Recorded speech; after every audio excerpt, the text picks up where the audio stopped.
morning. Welcome. My name is Sarah Axelson. I'm the Senior Director of Advocacy at the Women's Sports Foundation. Thank you so much for joining us for this morning's program, Playing Fair by Embracing Gender Equity in Sport.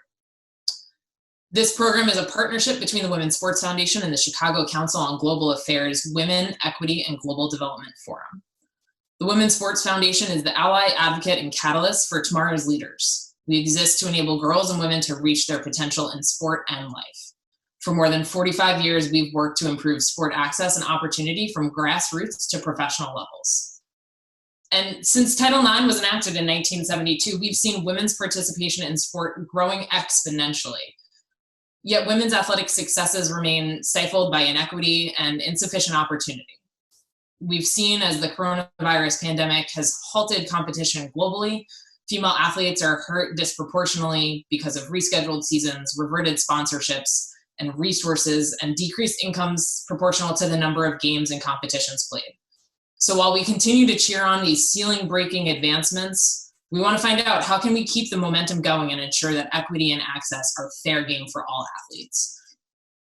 Over the next 35 minutes, we'll discuss all of this and more, and shortly we'll incorporate your questions. So please turn your browsers to ccga.live to submit a question or vote for the questions you like, and we'll incorporate them as we speak with our speakers today. So now it is my great pleasure and privilege to introduce you to today's guests. First up, we have Oksana Masters, who excels in the sports of rowing, Nordic skiing, cycling, and biathlon. She covers winter and summer, land and sea. She's a four-time Paralympian in 2012, 2014, 2016, 2018, an eight-time Paralympic medalist in rowing, skiing, and biathlon, a two-time Paralympic gold medalist, three-time Paralympic silver medalist, three-time Paralympic bronze medalist, five-time ESPY nominee for Best Female Athlete with a Disability, two-time silver medalist at the UCI Paracycling Road World Championship, winner of the Laureate Sport Award for Sportsperson of the Year with a Disability, and one of my favorite accomplishments, WSF Sportswoman of the Year from 2018. Whew. Oksana, welcome. Thank you so much for joining us today. Next up, we have track and field star Alicia Montano. She's an Olympian from the 2012 Olympic Games, a six-time national outdoor champion, 2007, 2010, 2011, 2012, 2013, and 2015, a World Indoor Championship bronze medalist in 2010, and an NCAA indoor and outdoor champion in 2007. Alicia, thank you so much for being with us today. And last, but certainly not least, we have Mike Wan, Commissioner of the LPGA, the Ladies Professional Golf Association. In 2010, Commissioner Wan became the 8th Commissioner of the LPGA, one of the longest running and most successful women's sports organizations in the world. Before joining the LPGA, he spent time in the business sector at corporations like P&G, Wilson Sporting Goods, Mission Hockey, and TaylorMade Golf. Commissioner, thank you so much for joining us today. Thanks for having me, Sarah. Somebody here had to represent 0 gold medals. There you go. I'll join you with that accomplishment as well. All right, so let's get to it. We have tons of great questions in store for all of you, and I also look forward to the audience chiming in. So make sure you go to ccga.live, and we'll try and incorporate your questions as we go through with the panelists. So let's start with perhaps the most obvious topic, coronavirus. We've seen the pandemic has affected everyone across the globe. And to our audience and our panelists, I hope you and your loved ones are safe and healthy and making it through this unprecedented time. The sports world is certainly no exception to this pandemic. Tournaments and sponsorships have been canceled, and regular seasons and even the Tokyo Olympic and Paralympic Games have been postponed. So I'm going to turn it to all of you. How do you feel that the coronavirus pandemic has affected either your training, your upcoming competitions, tournaments, and do you feel that it's affecting female athletes disproportionately? And in what ways have you seen the sports world adapting? Mike, I'll throw it to you first. Well, unfortunately, at the LPGA, we got to know the coronavirus before a lot of other people, certainly here in the States, knew what it was. We started our season in Florida, but then we went to Australia, and we were scheduled to go to Thailand, Singapore, and China. And we started hearing about what was going on in China, and we started meeting with the health ministries there as well as Thailand, Singapore. So we started canceling events back in the beginning of February based on what was going on in late January. If I was being honest with you, back then we canceled mostly because what we didn't know. We just weren't exactly sure what we were dealing with. And this whole concept of quarantine, which now we use that term all along, but when the first time somebody from another country said to me, we will quarantine you if somebody fails a test, I was thinking, sounded very military to me, quarantining. And I said, what does that mean?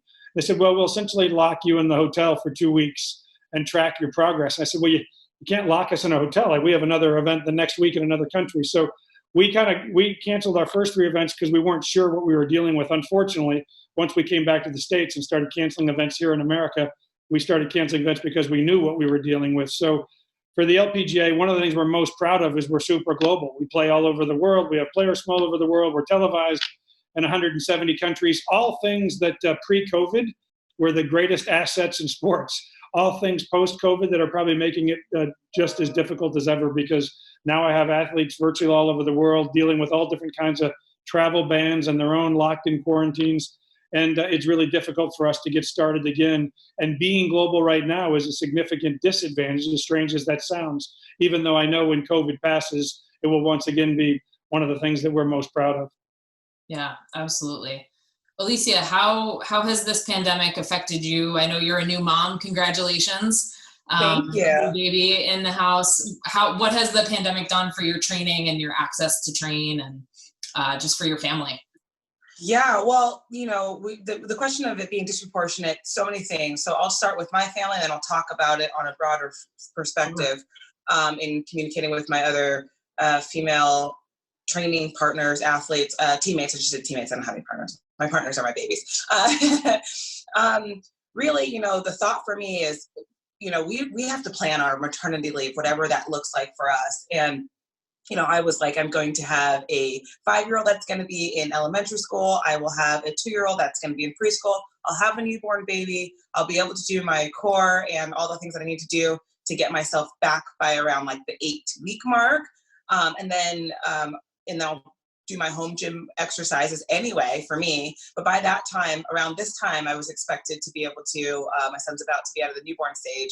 And I was expecting to go to the gym and be able to bring him to the gym and have childcare so that I can stretch out my training. And that's just not possible. Unable to secure any sort of childcare right now, of course, because we are to be sheltering with our family, our immediate family, as well as going to the gym. All gyms are shut down. So we've been, finding interesting ways to keep strength up and do things like that. I mean, like I said, I am in the earlier stages of postpartum, just about to be 3 months. But the fact of childcare is extremely difficult because I can't stretch out any training time right now. What I did with my son in 2017 is I had a babysitter at the track with me. So I, would nurse him first thing, and then I'd get started. That way I had a longer period of time. And if he needed me, I just a handoff. If he needed me, it would be another handoff, and I'd just keep going. It's not the most normal for people to see, but I hope to normalize that sort of ideal, just because it is necessary for women to see moms in all spaces and not to feel like they have to limit their choice to pursue career and motherhood. And on a broader perspective, and communicating with my female teammates, our U.S. teammates, and across the globe, actually, we talk about now we're more vocal about expressing our potential choice, our choice to also become moms and continue on to a career. And that does take planning. Sometimes it's not planned, but a lot of us like to think of, okay, we're going to do the Olympics in, every 4 years. So if I plan to have a child, then I know I can use a break time on the next year after that. Some women run right up against a more advanced maternal age, just to kind of, it is uncharted territory. And it is a lot of work to be mom and athlete, but it's totally doable with support. And so a lot of our athletes, now that they're seeing the moms come out, they're like really curious about it. However, a lot have bumped up against the advanced maternal age, and they are planning after 2020 to now start their family.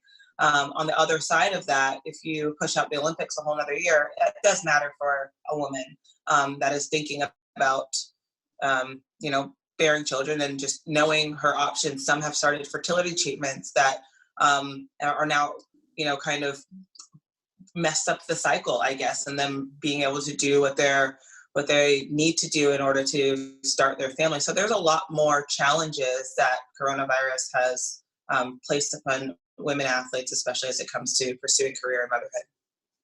Yeah, and that's very interesting to hear the perspective of, new moms or those planning to hopefully become new moms, perhaps post-Olympic. So just another perspective that I think probably doesn't always get talked about quite as much as it should. Oksana, what do you think? How has the pandemic affected female athletes, and is it disproportionate? What is the impact of the games postponement for you? So for me, the postponing of the games, I had a lot of mixed feelings for it because I do summer and winter. So for me, coming off of a full Nordic season in just this past season, it kind of gave me more opportunity and time to put on the bike that I did not have because I was competing on snow still and my competitors were training. And at the same time, I realized, okay, so now it's been postponed. And now the window after Tokyo, should I make the team? Because I still haven't qualified and I'm not quite sure what the new criteria is going to be. It's going to overlap into the Nordic season. And that window that we had from what would have been Tokyo to Beijing, winter to summer games, went from 12 months to 6 months.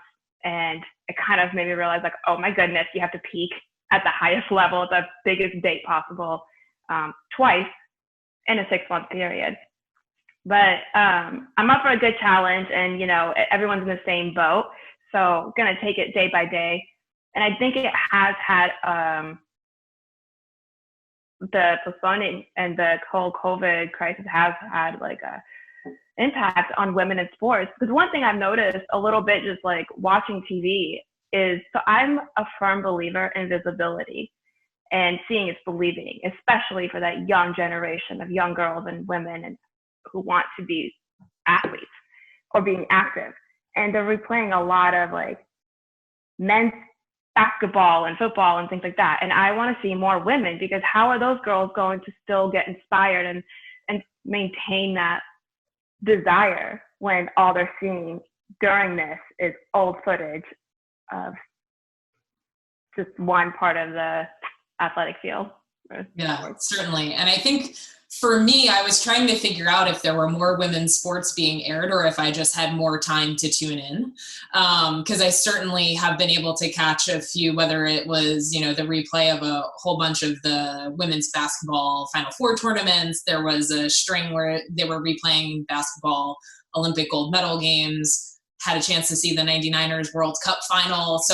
And even some softball World Series replays. So for me, I was really excited in seeing a lot of the replays that have been happening, but it's interesting to hear your perspective that perhaps it's not that. So perhaps I just don't have as much time usually to tune into sports. But so, I want to ask one question from the audience that we have already because it links to this topic.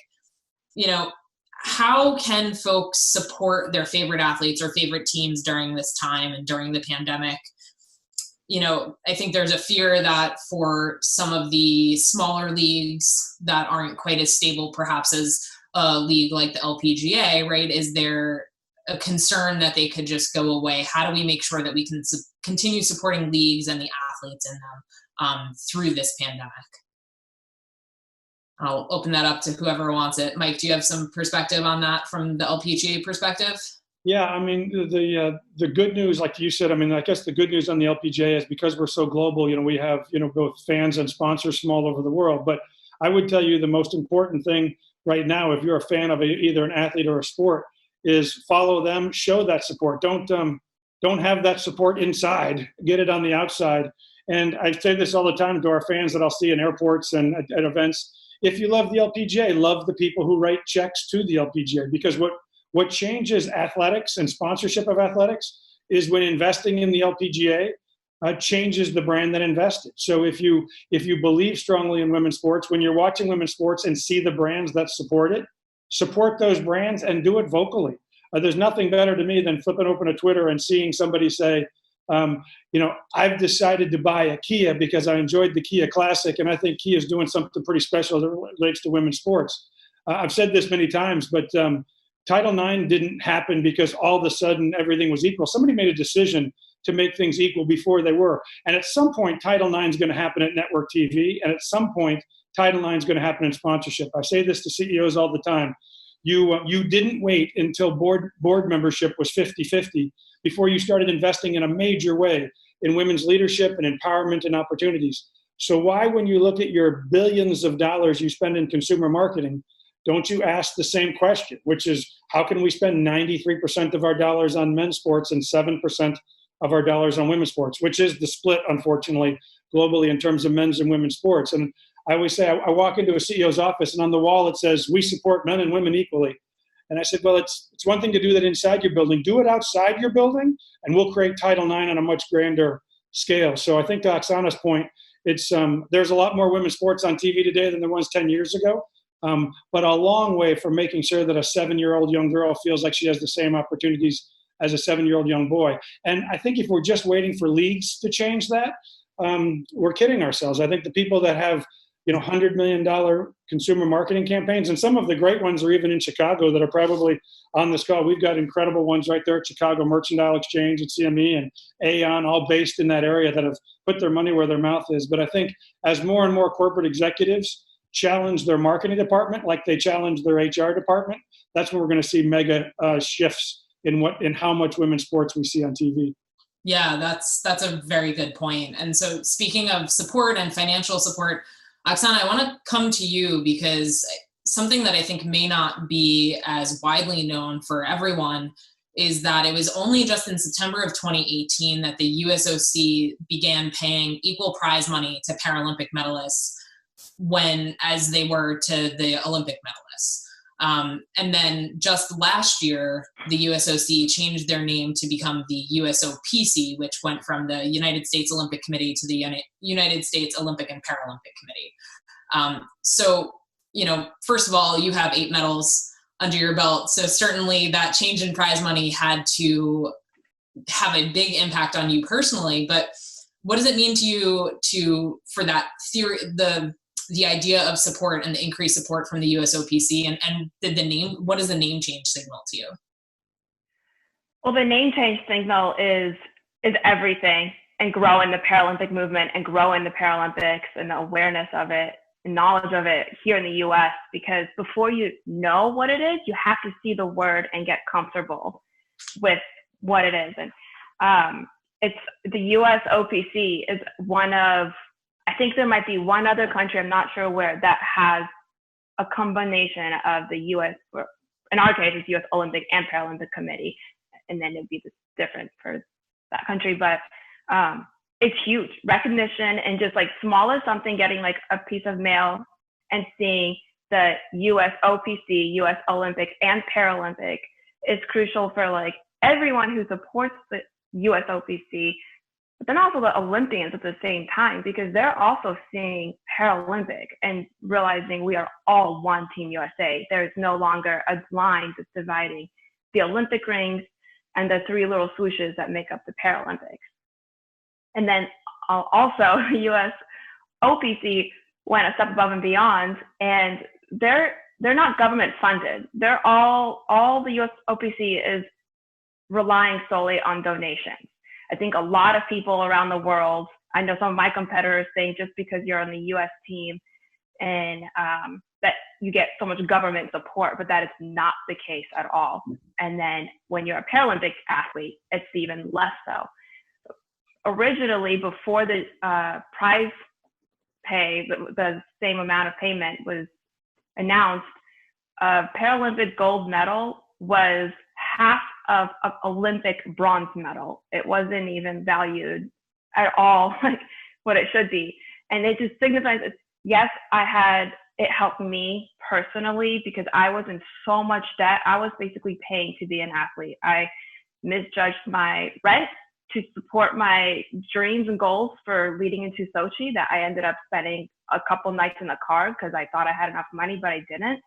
And realized that spinach can get you a really long way if you like roll up in a ball that way. But now that same girl who's seeing the Olympics or the Paralympics on TV or sees a post through social media, she'll never know the difference of not having that same support. And it just shows that USOPC has the same value and recognizes the value of Olympic athletes, their Paralympic athletes, and determination, and the fact that Olympic athletes, they have their equipment is their shoes or a ball or their clothes, but a Paralympic athlete has to have not just a thing to do the sport, but also like personalized wheelchair for a basketball wheelchair that is custom made and is really expensive, or prosthetics, or a sit ski. And there's so many extra costs that goes into getting to that next level. And yeah, and I think that's a real, it's something unique to the US that our Olympic movement and Paralympic movement is not tied to government funding. I think many countries around the world, I think we're probably the only one that has it set up this way.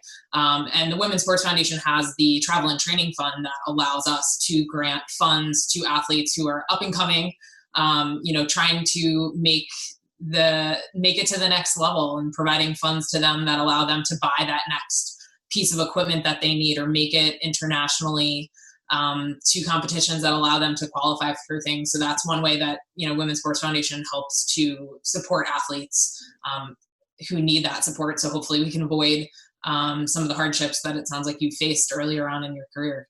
Yeah, it makes me smile so much when I know an athlete that has their equipment because of the Women's Sports Foundation grant, because it's like an amazing amount of opportunity that basically the Women's Sports Foundation and everyone who supports the USOPC is owning their success because they supported it and part of it. Yeah, that's awesome. Alicia, I'm gonna turn to you. So we've talked about support, right? The financial support of athletes, but you have made national news, first, obviously, as a track and field champion, but later as a champion for maternity policies, as you talked about earlier, really with your New York Times op-ed, right? That went viral. It took the world by storm, not just the sports world. And I think resulted in real change with Nike instituting a guaranteed pay and maternity leave for its sponsored athletes. Tell us about, that process and the strides that have been made since that time. Yeah, I think, similar to Oksana, when at the time that I was coming up in my professional career, from the very first time I donned a uniform as a professional athlete, I didn't recognize the barriers that faced women as, we progressed in stages of our lives, in the choice that we should be able to have. And this is the same thing that women had faced previous in recognizing, okay, this is not proportionate for us, and this is how Title IX, came to be. So I feel like this is like another phase of Title IX in a lot of ways. It was interesting for me because as a 21-year-old, and now, it doesn't matter how old you are. You can start signing a contract at 25 or whatever. But for me, as a 21-year-old, I was not thinking about bearing children and, pursuing my career. I just was like, I'm going to be able to do my career as long as I want to do this, without thinking about children. The fact of the matter is, we should not have to pivot and make a choice between either or. It should be as if we exist on this playing field, an even playing field for us, and we can make this choice and we can continue our careers. We've seen our men do it. We've seen Bernard Zakat, we've seen, Kobe Bryant, we've seen so many of our men get to become dads and continue their careers, and it's highly touted and it's saluted. And it's, again, that visibility. We are not there. And then there's the other side of it for us, where not even knowing about the moms that were there, that preceded me, because we don't want to say that we're moms. We don't want to be taken less serious. We don't want to become a threat to a company that I could potentially only want to nurture and care for my child, and I by no means would ever want to go back to work. And I just call BS. And it was just this space for me to have all these taboo conversations happening on the back end. I had all these women some moms, some not, talking about how scary it is to become a mom, although they want to because of X, Y, and Z. And it was one of those things where I was just tired. I was like, why don't we talk about this? Why are we fearful of someone else making a choice for us? Like, why, or, why are we fearful and we are allowing someone to make a choice for us?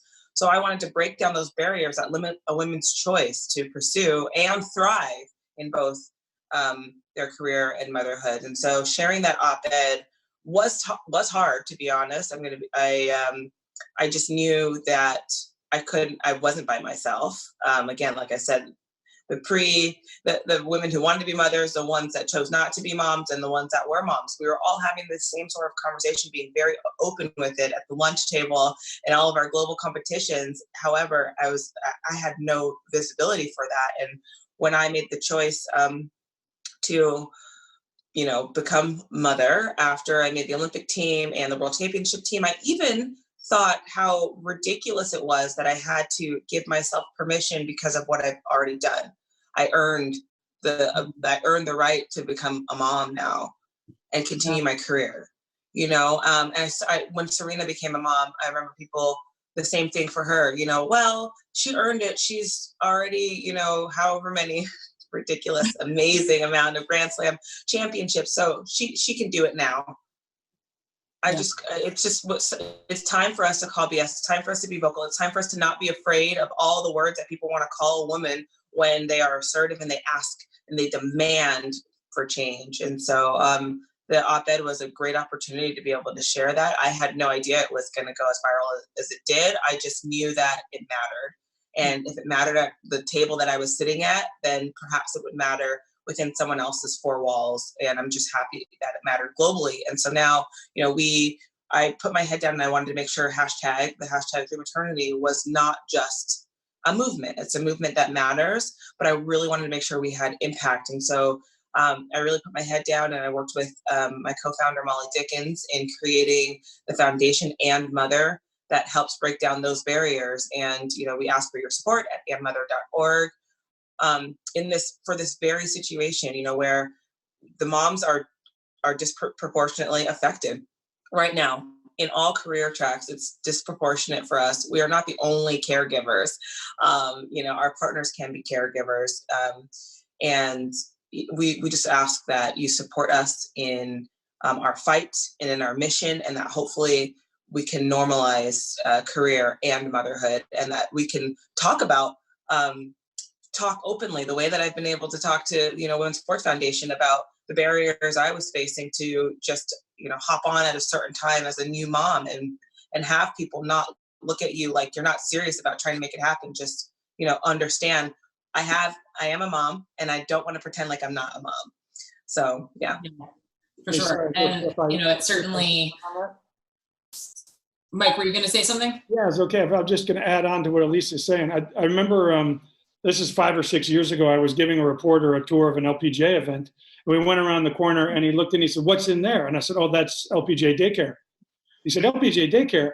And I said, "It actually on the door, it says Smucker's Child Development." I love the fact it's sponsored by Smucker's. I think that's a home run fit. But he said, "What's that?" I said, "Well, that's where our moms drop their kids off when they're playing during the day and come back. And we pack it all up in a truck and we drive it to the next location." So it's the same caregivers and generally the same kids. So kids of moms on tour kind of grow up together because all year long, you're in the same daycare during the day while your mom is playing. And I was just going to say, while I totally understand the comments from Alicia from an athlete perspective, for those listening in on this Zoom opportunity, think of it also as someone like myself from a league leader.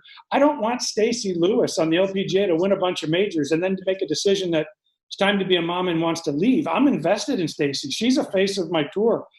Brittany Lincecum and Brittany Lang. I mean, I've got a lot of major winners on tour that are now moms. If they had to make the choice to leave, it's not only financially painful for them, but I can tell you as a very selfish commissioner, it's really painful for me because I'm invested in them. They're the face of the tour. People know them, not me. So creating an opportunity for them to stay and make that just part of the natural career track, it does two things. One is it allows me to keep investing in these athletes and never worry because I know they can do both.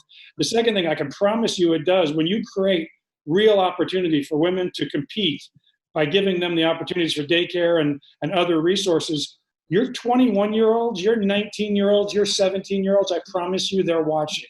And just like Oksana was talking about, sometimes you have to see it to be it.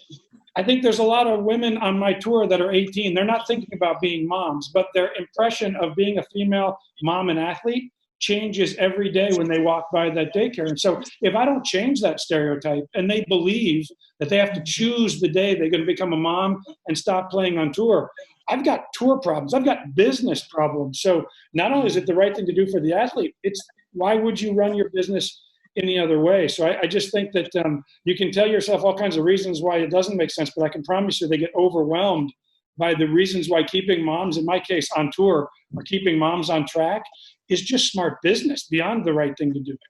Yeah, that's great, Mike. And I think that that's something that perhaps the business sense, yes, applause to that. As Alicia given Amazing. I think that the business part of it does get lost. And I think that was a very powerful way for you to describe that it's an investment in your players. And that you want to keep them for as long as possible. We see the same thing in even collegiate athletics with coaching and women in leadership, that it's the programs who support their coaches and provide things like daycare. Those are the ones who are able to retain them, right? And keep women. Think how fast the world would figure out paternity if LeBron James was taking a year off to father his kids. It would be overnight. We'd have a great way to be an athlete and a dad at the same time. So I don't know why it's taken us 100 years to figure out women. Yeah, exactly. Amazing. Thank you, Mike. Thank you, Mike. Alicia, so to build on that, in February, Ultra Running announced that it was signing 2 pregnant runners, both you and a British marathoner, Tina Muir. What did it mean to you that Ultra invested in you, not despite the fact that you were pregnant, but perhaps even because you were pregnant and because of your activism? And so what did that mean to you, and what can other companies and sponsors do to help support their athletes? Yeah, that was so huge. Ultra signing me, Kate and Shay signing me. Basically, I've acquired 3 sponsorships that were pretty major after one, the op-ed had come out talking about our, how we were penalized. We had the pregnancy penalty within our athletic careers. And then 2, after announcing I was pregnant with my 3rd child, it's like, it was just exciting, I think, for companies to really put their money where their mouth is. It's one thing to say, wow, that was an amazing op-ed. Now what do we do? Well, here's a shining example of what you could do. To have Ultra come on board and sign two pregnant athletes, I definitely think it was about making a statement. It's about making a statement and truly helping us gain that visibility. There's one thing to, again, what we're doing with And Mothers, we're trying to create that visibility. We don't want the moms to be dismissed. We don't want them to be seen as undervalued. We don't want their stories about being moms to be thrown under the rug. With Ultra signing us pregnant athletes, I think that, again, that space of visibility in signing us while we were pregnant is very obvious about it being like, okay, you signed pregnant athletes, not once we're postpartum, not before we did it, not using us in any campaigns. It's just 100%. These are pregnant athletes. This is what the op-ed is about. This is how we continue to allow women a space in their career tracks as athletes. And this is another way that we don't make them choose between motherhood and career. Yeah, certainly. And I think to Mike's point, it certainly hits home the fact that the role that decision makers and those in positions of power can have in this process and in making change. So Mike, on that note, I'm going to come over to you. Mm-hmm. And so I was recently introduced to a term waymaker. One of our board of trustees members used it as a way to describe oftentimes men who have a seat at the table, who make way for others, who open doors for women, who make sure, in the proverbial sense, not in the being a gentleman sense, but making sure that women have a seat at the table, making sure that there is a place for women to have a voice, and giving women the space to have power and make change. So from what I've seen of you and your work at the LPGA, I would describe you as one, I'd love to hear from you. Did you consciously set out to do this? Did you have others who you learned from who set the example? And do you consider yourself a waymaker? Yeah, I'll have to Google Waymaker after the thing to make sure I can log onto that. But I would tell you that I'd love to lie to you and say I've been enlightened as a child and I just grew up to be an adult. But the reality of it is, like Oksana was talking about, I saw it. I came to work at an LPGA. I work for a board of 15 people. 11 of them are women. And I have an executive team of 11 people. 9 of them are women. My company is 75% women. I almost every day play golf with 50 women that can beat me by 50 strokes. It's enlightening by fire. I mean, every day I wake up. I remember I was in a meeting one time and the guy next to me said, "Have you ever been in a room with this many women and this few men?" And I said, "I haven't been in a room with all men in 12 years." I mean, so it's what I'm comfortable with, and I've seen leadership at the highest level, and it's so it's easy to get behind it. And so when I go somewhere where you don't see it, it's glaring to me. I'll be honest with you. I don't know if 15 years ago it would have been glaring at all. Probably would have gone right over my head. But yeah, so to me, it's so much easier to point out. I also say this many times. I'm a father of 3 boys. I raised 3 boys. I prayed for a little girl when my wife was pregnant, I think 3 times. And, my wife, who's got much better faith than me, said, God's going to get you for praying for the sex of a baby as opposed to health. And she believes wholeheartedly that 20 years later, I work for 3,000 women. God knew what he was doing.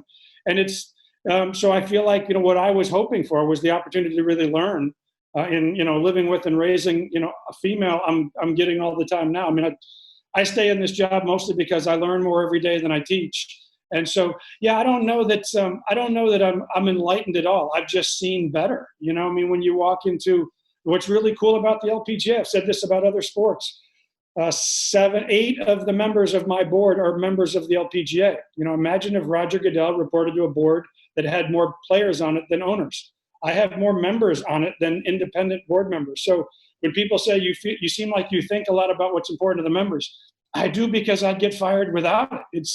It has to be important. So I'd love to say that I came up with all that, but I think for 70 years the LPGA was organized to make sure that we were all about women pursuing their games through the game of golf. And when I walked into the job, I got trained, not the other way around. I expected to be this great educator. And about 60 days in, I realized I was the one getting educated. And so it's easy to fight for it, not just because it's the right thing to do, but our business runs better because of the way we're structured. And I've said this many times: don't get behind diversity to check a box. Get behind diversity to win and beat your competition. Because if you really want to be a better leader, surround yourself with a lot of people that don't have anything in common with you. And I remember I was going to hire this person one time, and I asked them to come to an executive meeting. And at the end, they said, "You guys don't even like each other." Like, we were yelling at each other. And I said, "I know, isn't it great?" And because that's what I think makes our business go. So, yeah, I think the good news for me is I'm going to be on the ground floor of what's going to be, game changing in terms of what's going to happen in women's sports, what's going to happen in terms of women's leadership, and what's going to happen in terms of boardroom.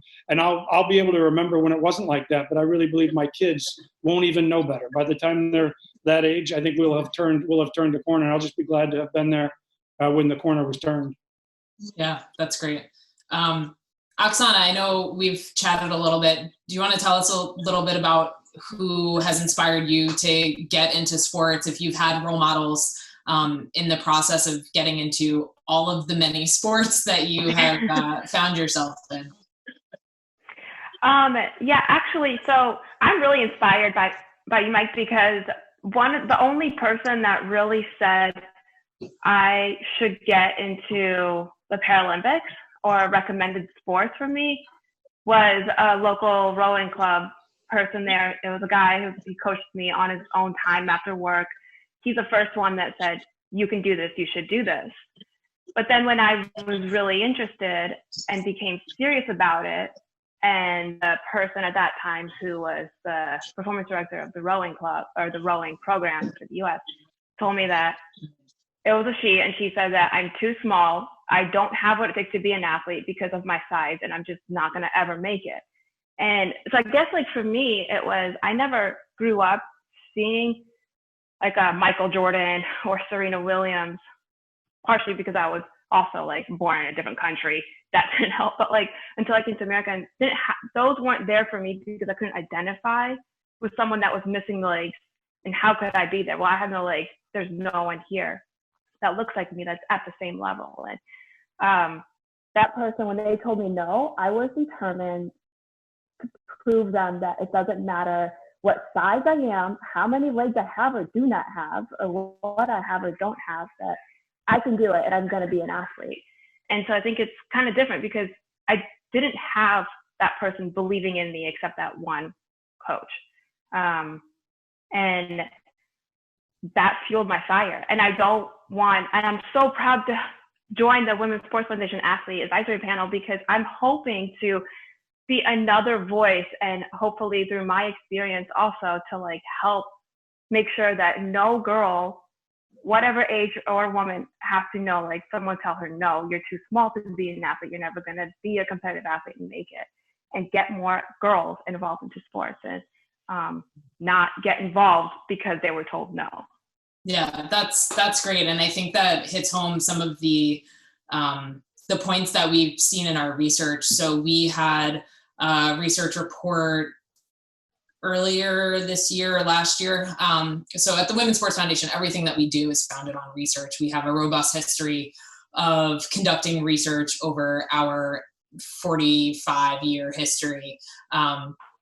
And one of the things that we looked at was coaching through a gender lens. And what does it take to coach to girls? And what do girls get out of sports? And what are they looking for in sports? And the power of a role model, the power of a female coach was huge.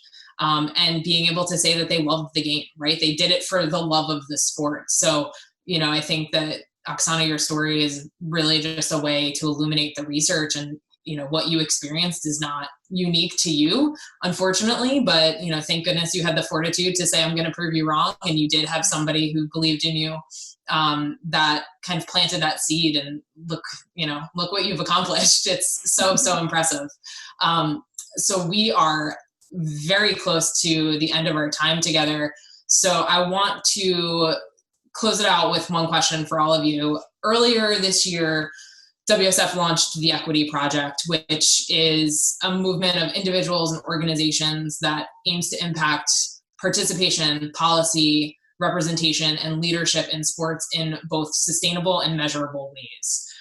So this was really born out of our Chasing Equity research report that was launched at the start of the year, that saw how much progress we've made with women and girls in sports. And we've certainly made advancements for gender equity, but there is still so much more room to go until we truly attain equity within sports. And so we really want to pull together organizations and individuals to make sure that we are working together, putting together a concerted effort, even if we're doing it in our own ways, to truly help move the needle. So inspire the nation and help create meaningful change, because the time for equity is now. So I'd love to hear from all of you, what gives you hope in this effort?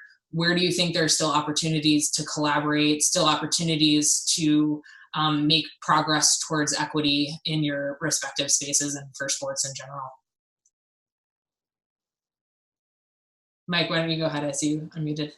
Well, I think two things give me hope. And the first is the globalness of what we're talking about. I mean, you go back 15 years ago, the LPGA was televised in 12 countries. 15 years later, it's in 170 countries.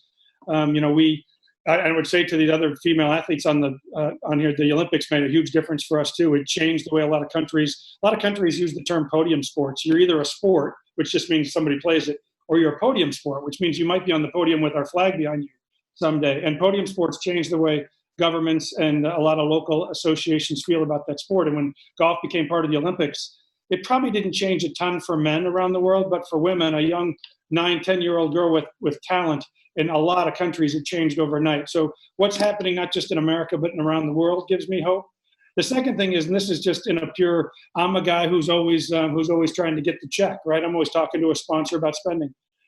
For my first 7-8 years in this job, I never heard a term about what my sponsorship portfolio looks like relative to our values. But in the last 2 or 3 years, I hear this term a lot, which is, hey, Mike, I'm glad you called, because our sponsorship portfolio is imbalanced. And when I first started hearing that, I didn't know what that meant. But I think CEOs and CMOs and certainly CFOs are starting to realize that on their own shareholder meetings and in their own board meetings, spending 95% of your consumer dollars against men and 5% against women, there's not going to be there's not a safe answer for why that is. And I think they're starting to realize that if you're going to attack everything you do inside the building to make sure it's fair, at some point you're going to have to start looking at all the dollars you're spending outside the building that are really creating cultural shift. And so when mega Fortune 500 companies start saying to me that sponsorship-wise, Mike, we're out of balance relative to our corporate values, if they just change that balance by 3%, we'll triple how much women's professional sport you see around the world. So we don't need a huge shift just to get started. But I think for the first time in my 10 years of doing this, in the last couple of 3 years, I'm starting to hear people really question their sponsorship portfolio. If that becomes common, then we're going to see mega change in women's sport. Excellent. Alicia, how about you? What gives you hope? Yeah, what gives me hope is what I'm seeing right now. I'm seeing all of our women, talk about vocally, being very, very vocal about the issues that we are facing, and having the masses rally behind us. That gives me a lot of hope. And also watching my favorite women athletes say and declare, I'm becoming mom, and I'm also going to continue to pursue making a team and continue to pursue my career. Alex Morgan, in her Glamour magazine article, where she talked about, starting her family, but also recognizing how the women were missing. I mean, the mothers were missing. The mothers weren't there, and she knew that this is something that she's wanted to do, and that she knows that she can do it and that she will do it, and just declaring it, and making it being known that this is what I intend to do. I hope that you support me, and then having companies actually support. And the hope that I also have is having companies and sponsors call me, not even my own sponsors, call me and ask, hey, what could a good clause within a contract look like, that supports maternity, that implements, maternity protections. What should we say? What's a good time frame for some people who do want to put a time frame in there, which, I couldn't really answer that question. I was really like, you should just support them. But yeah, that gives me a lot of hope, just having these conversations more and more. These are conversations that were not being had, and I'm hopeful for them, and they're all positive. So excellent. Oksana, how about you? I completely agree with Alicia, everything you said. And honestly, Alicia, you're like the hope, and because you are that powerful, strong female role model for me. Because I totally thought I had to create a timeline of this is when I have to say goodbye to my sport and my dream. And so you being up there, sharing your story, living it successfully gives me hope, along with the Women's Sports Foundation giving us the opportunity to share our stories, and that it's possible. Oh, thank you, Oksana. Thank you so much. Excellent. Well, we are just about out of time. So to our panelists, thank you so much for taking the time today and sharing your stories. I think we could go on for, hours more. Such a great conversation and so engaging, and really appreciate all of your perspectives. To our audience, thank you for joining us today. I have 2 calls to action for you. So the first is to head over to the Women's Sports Foundation's website, womensportsfoundation.org. On Get Involved, you can visit our Equity Project page and take the pledge. Tell us that you're with us. Add your voice to the movement. Make sure that we know that you are with us. And by signing that pledge, you'll also get notified of additional calls to action on every Take Action Tuesday, which, of course, today is Tuesday. So I think definitely coming out of today's conversation, this call to action feels so appropriate. And so today's Take Action Tuesday asks you to reach out to your favorite leagues or teams and make sure that they understand why equity is important to you as a fan, right? Ask them what they're doing to support equity, and help be part of the movement and moving that needle forward. So again, thank you all so much for taking the time today. To our panelists, to our audience, to Chicago Global Council, and from the Women's Sports Foundation, thank you so much for taking the time to be with us today. I hope you enjoyed the panel and learned some new information. Have a great day. Thanks. Thank you all. Thank you.